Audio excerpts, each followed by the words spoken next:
What's up, everybody, and welcome to our third installment on our tape series. Today we are talking about tape. And the only thing we need to know right now in this intro is different tape formulas equate to different vibe and different levels of saturation. All right, so let's hop inside this DAW where we can listen to some of these different tape formulas and understand how selecting the right formula will help give us the right vibe in our track.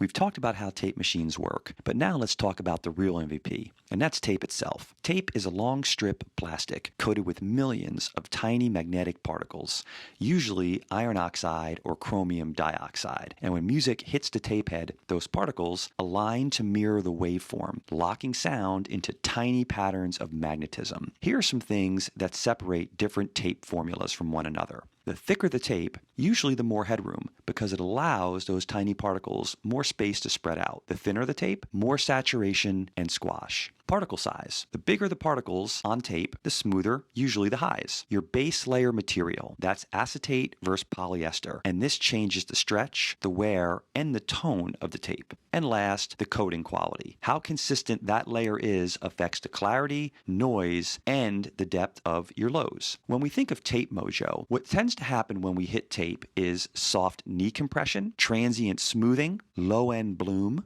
top end roll off, and harmonic buildup. Some famous tape formulas, and you may recognize most of these if you use the Studer A800 UA plugin, is first the Ampex 250, which is a 2-inch multitrack, tends to have a higher than modern noise floor. If you listen to Al Green's Let's Stay Together, you could hear the tone of the Ampex 250 tape. Next would be the Ampex 456, what I consider to be the U87 of tape, a workhorse that has very warm, consistent, and reliable sound. It's the sound of the 70s through the 90s, albums like Thriller, Nevermind by Nirvana, Rumors by Fleetwood Mac, and Prince's Purple Rain all can reflect the sound of the Ampex 456. Next is the Ampex 900. Again, has a very low noise floor. It's very clean and tight. If you listen to OK Computer or Melancholy and Infant Sadness by the Smashing Pumpkins, you could hear the sound of the Ampex 900. That to me is the sound of late 90s tape. And last, we have the Quantigy GP9, which is our modern tape sound.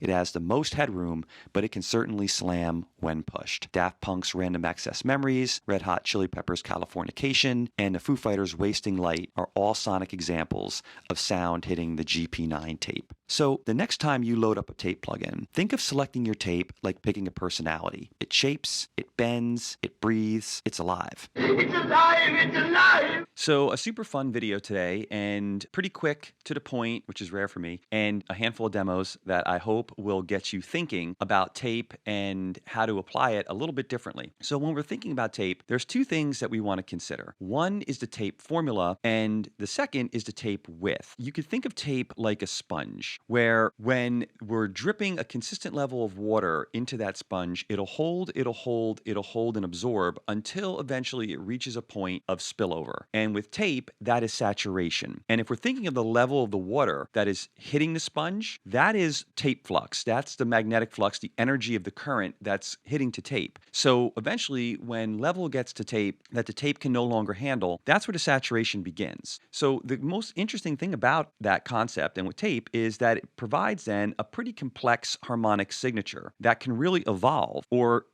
devolve depending on, how hard you're driving the tape, which would be like your input level, the biasing that we looked at last time, your tape speed, which is your IPS, and then the formula of tape that you use. And we'll break down today how the different tape formulas can impact your sound. So the first thing that I did was I hooked up a signal generator and I'm feeding it to a bus that I have a tape machine on, along with a Pro Q3. We are growing at this channel because the first time I used a signal generator, I just cranked out this signal generator right through the speakers.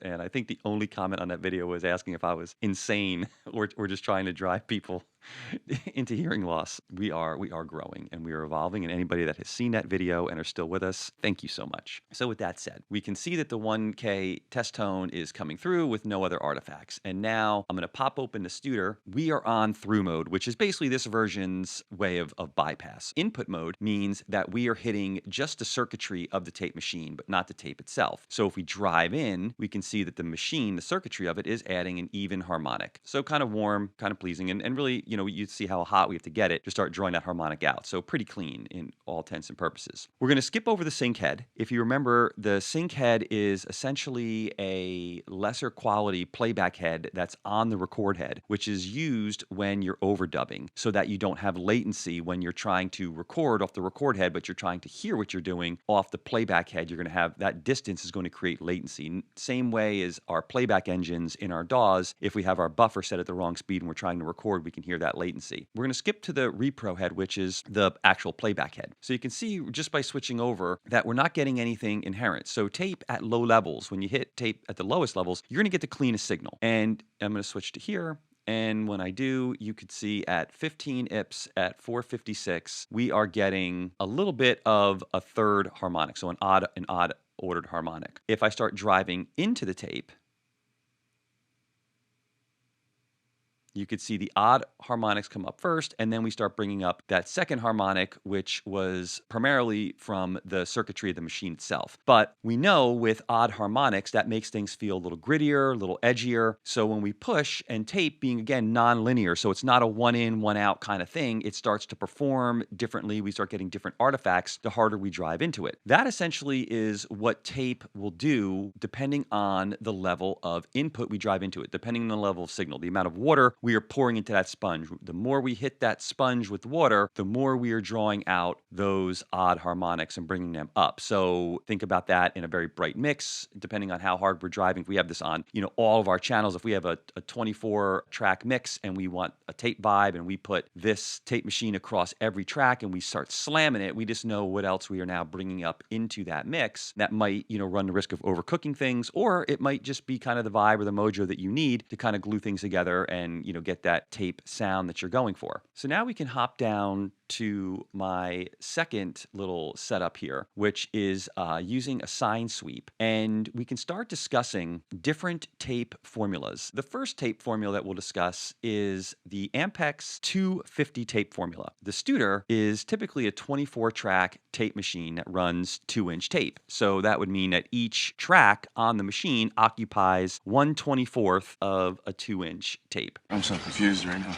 Now, with the 250, some of Houses of the Holy by Led Zeppelin was tracked on 250. Some of Hendrix's Electric Ladyland was on 250. Al Green's Let's Stay Together. It's really kind of the backbone of early soul and kind of classic rock. I think it's best for if you're looking at like 70s kind of rock, lo-fi drums, dirty rock. Some of the things about the 250, it has a higher noise floor than modern tape, which would be something like the GP9. So you're going to get a little more inherent noise unless you're, using the noise off feature and things like that in this. But if the real tape would have a little bit of a higher noise floor. As far as its saturation character, it compresses early. And again, it has a little bit of a low fidelity kind of sound to it. It softens the highs and you get a little bit of a bloom in the low. But I also feel that it can be a little bit loose. So the way we're going to kind of look at this is with a SINE sweep. So I set this up kind of experiment wise where we have a clean SINE sweep that is the top track. And then underneath we have the second, which I have the 250 Ampex on, followed by a Pro Q3. But the Pro Q3 is linked to the top one. So we can compare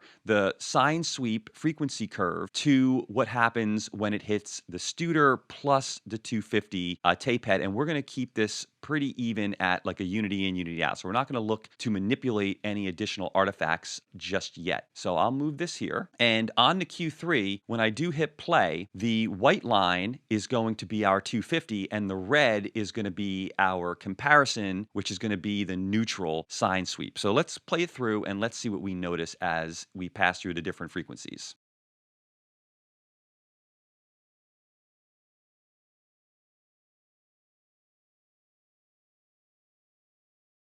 So we could see we were picking up harmonics. You could see the harmonics were kind of rolling out in front of the main frequency. That's a perfect byproduct of tape. And we could see what was called head bump. With tape, we get a little bit of a boost in the low. So when I hit it again, and even with the 250, notice how the white kind of blooms out, but it doesn't seem to be really tight. And that's what I kind of meant by loose.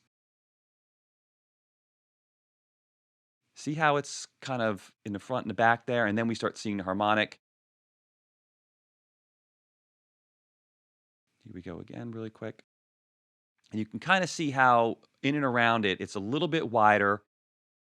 That to me is an example of what the 250 looks like when you're passing a signal through it. So we could see that we get a little bit of that head bump, little bloom there, and then also we pick up that harmonic, just one as we're moving through, which is I think the 3K that we were picking up there. Okay, so now let's look at the workhorse, in my opinion, of tape, and that is the Ampex 456. Again, we're using it and looking at it in a 2-inch fashion, but you could see it in half inch, you could see it in quarter inch, and its operating level, its calibration is +6. So we have to send a little bit of a hotter signal to it. And it has, a very moderate noise floor, so a little lower floor than the 250, but it's not going to be as clean as a 900 or a GP9. And really, we kind of hear this and its saturation or its character as that classic warm tone. You think like Fleetwood Mac, Rumors, Michael Jackson's Thriller. So many iconic albums were tracked to 456. It's very smooth. It's really musical. It has gentle compression, and you get just a little bit of sparkle in the top. Not too much. I still find it pretty smooth, and the low end definitely round and definitely thick. So again, same experiment. Let's pop open the Pro Q. Let's hit play, and let's see what the 456 compares to the SINE. See a pretty big head bump. And then look at this, we see more harmonics as we move across. So we're definitely getting more harmonic content. You can see the roll off initially, and then the bloom and the harmonics out in front. Moving right along, we'll now look at the Ampex 900, and that calibrates to +9 because it's a more modern tape. It can take more signal, so we have to send more signal to it. And the thing with the 9 is being modern, it's going to have a very low noise floor. It's going to be really clean, tight. We're going to get less compression until we really start driving into it. It's that kind of modern sound. If you think of Radiohead's OK Computer, Melancholy and Infinite Sadness by Smashing Pumpkins, or Tool's Enema, those are albums that I believe were tracked on an Ampex 900. So if you're just kind of looking for the sound of it, you can kind of hear it on those records. The top, I feel, is pretty bright, a little bit more extended now than the others. And we'll take a listening example above with some drums to see if we're hearing this together collectively, or again, I'm just crazy. And really, I think I find the low end a little bit more controlled. It doesn't have that bloom that I notice in the 250 and the 456. Definitely best for pop, modern rock. So let's see what we got here. So roll off. You can see it's much tighter to the curve. And then we can definitely see the harmonics and a little bit more. But notice the red and white. Watch how they kind of lock together. See how it's pretty tight? We weren't seeing a little bit of that kind of puffiness in the curve that we were noticing with the 456 and the 250. Now our GP9, which I think Ampex made a version, and also Quantigy, but I'm not like a super tape aficionado. So anybody out there that knows that, you can definitely correct me or drop it in the comments. And when we're looking at that, we're looking at the GP9. The GP9 is a +9 calibrated tape. It has, in my opinion, the most headroom, probably statistically the most headroom in regards to saturation. But when you really do drive into it, it does start to cook in a really kind of cool way. The top end, to me, feels pretty open. I definitely noticed the most detail in the top end. The low end is tight in my opinion, tight when you're not really pushing it. And then when you really start kind of driving into it, it can start to kind of really, bloom up and start to feel pretty big, like almost like a little bit massive in a sense. And again, it's used a lot in mastering, very punchy rock, electronic music, scoring, because it's pretty clean. So let's keep this up and let's look at this now. So you can see we have a little bit of a bloom out in front. And we see the harmonics. So look at that bubbling out here, rippling. So that's kind of that low end like bigness that I was talking about right here. All right, you're probably saying, EJ, we're tired of watching sine sweeps, so let's get to something cool. And now let's just listen to these really fast on a drum bus.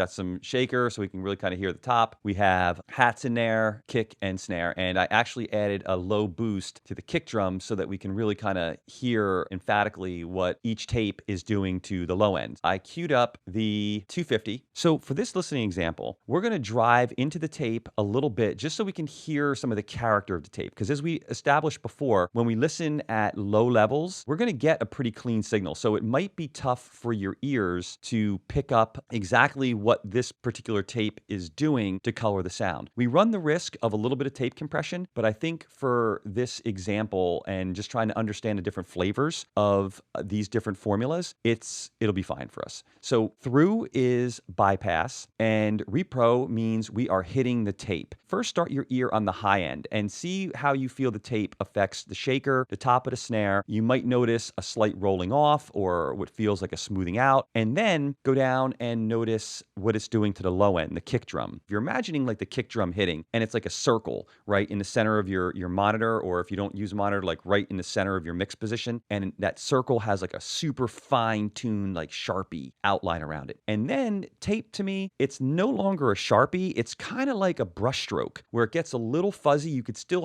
have the detail, but yet when you really kind of look closely at it, you realize it's not as fine-tuned as it is. And that kind of fuzz around the line, or that blurring of that line a little bit, to me is what helps bring things together sometimes, makes things feel warm, makes things feel congealed, and sometimes, helps to remove a little bit of that kind of hollow and very thin and disconnected sound. So here we are in bypass.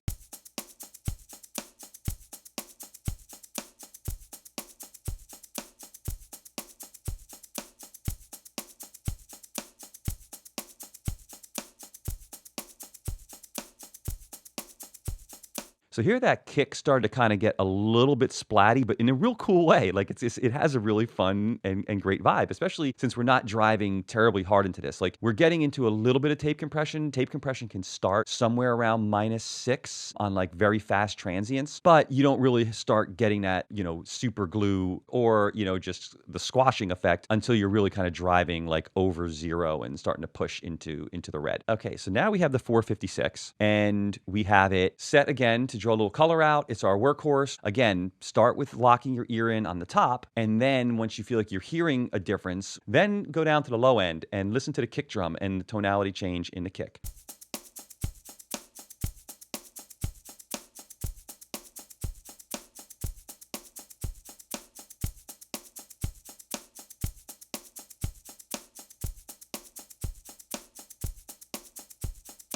So maybe you noticed that the shaker kind of feels like it recedes back a little bit. It just gets a little smoother. Those transients get a little softer. But the kick is where I hear the bigger difference. The kick, you have that punch, like that slap sound when it's clean and not hitting the tape. And then when we go to the playback head notices that it gets rounder and like a little bit kind of wider. Also, the snare drum feels like it dulls a little bit. It kind of pulls the kit together in a way where it doesn't feel as sterile and clinical, and you can hear that kind of bloom that we were discussing in like the low end and things. It does kind of help get that kick closer to the snare, so there's not that much air between the kick and the snare in terms of like boop bap. You're getting boo bow boo bow, and that extra kind of length, that longer release or say decay, that's what I consider to be, glue or gel. So when people talk about those terms and say those things, and sometimes we just say it and maybe we don't actually know precisely what it means, that's,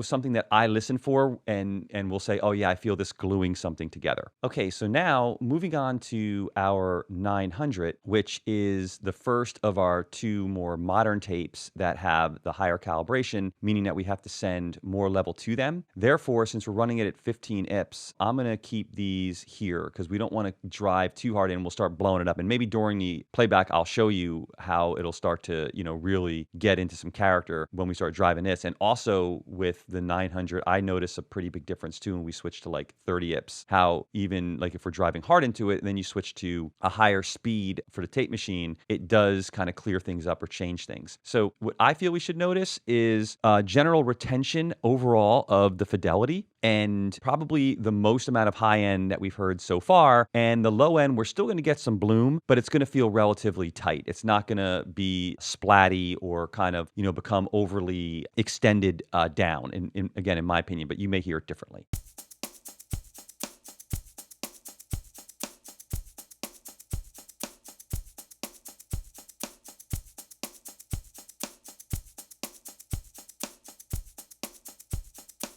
So what I noticed is the shaker softens slightly, but not nearly as much as it did with the 250 or the 456. The kick drum, it does kind of bloom a little bit, but it's still pretty tight. We lose a little bit of the snap, kind of like we do with the 456, but it doesn't become thuddy. Now, let's do this really quick. So notice when we're +9, so we're already sending a very hot signal into the machine, and now we start driving harder into the tape at 15.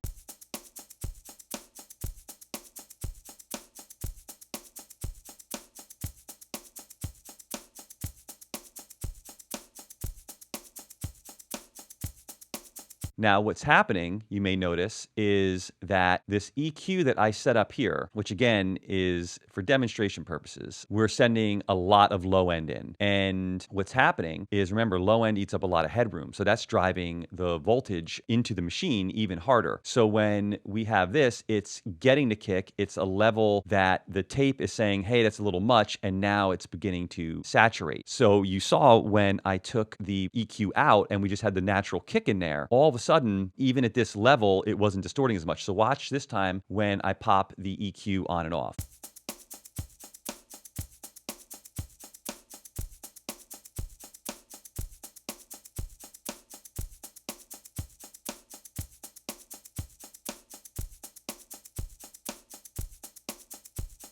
So you could hear how that EQ is what's actually driving extra low end into the tape machine and kind of causing it to blow up and, do some fun things, which again, fun being the operative word. If you are looking to find a way to manipulate the tape machine and you're doing a drum mix or anything, and you can like put an EQ on your kick drum that will change the way the tape reacts to it. It's always about building upon your decisions. So if I go and I say to myself, oh yeah, like I want this, big, robust sub hit in my kick, and I go and put a Q3 on because my kick doesn't feel fat enough. But then I just go and slap a tape machine on, right? You could see what's happening. It's starting to already blow the low end up. But if I wanted to have a very splatty, kind of like overdriven sound, and I'm pushing a tape machine and I'm not kind of getting it the way that I want just from driving the input, and I'm looking for a little bit extra or making the drums take on more of a creative shape rather than a technically precise shape, putting an EQ like that in to help manipulate the way the kick drum responds on tape is an option. Okay, one more thing I wanted to show you though, with something like that. So with the blow up the tape EQ on, let's watch what happens though when I switch to 30 IPS.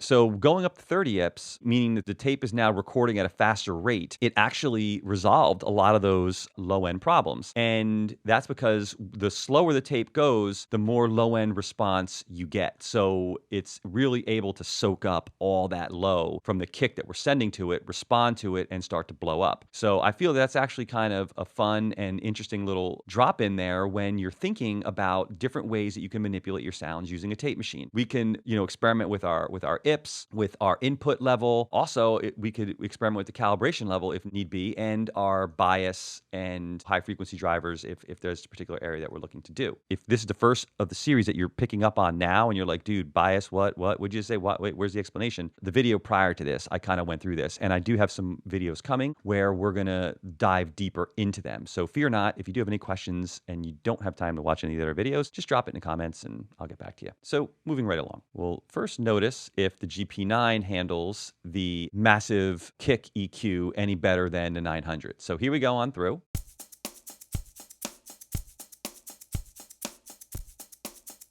Nope.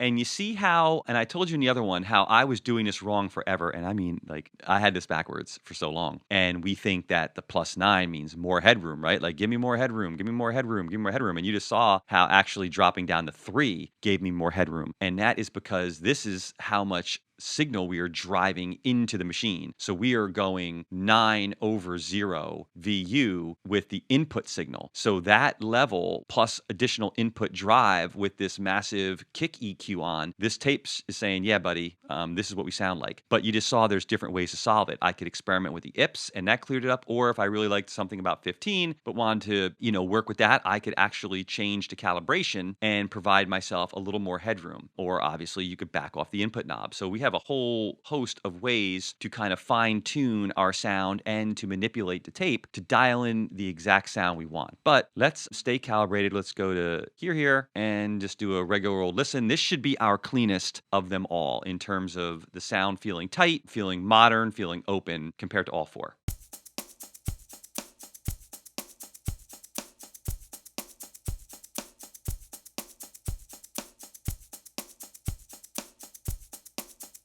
So notice how the shaker doesn't sound like it's changed at all. It's softened just a smidge. The kick drum is responding the same way it has in some of the others, where we're hearing just a little bit of kind of like a widening out and a little bit more of kind of like a downward extension. But as we move from the 250 to the 9, it's gotten tighter and tighter. You're still hearing it compared to just the raw unprocessed sound. Okay, so now let's just do a quick listen through with each one. And we're going to go right in order.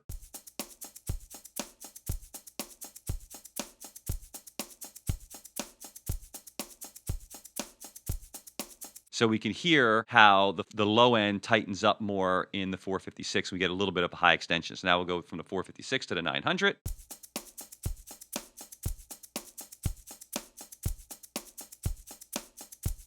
Hopefully you could hear how the 900's low end tightens up compared to the 456. The 456 is just a little bit bloomier, a little bit splattier. Now we'll go 900 to the GP9. And again, we're going to listen for a little bit more of a tightening of the low and a little bit more of the opening of the top.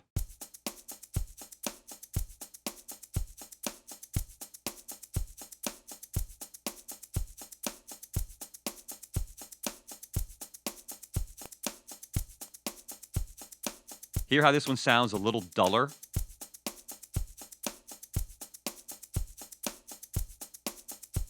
An easy way, if you're having a hard time listening and hearing the difference between the 900 and the GP9, this one actually listening to the snare drum would be a good move. So take a listen to the snare drum and you will find that it is a little bit brighter in the GP9.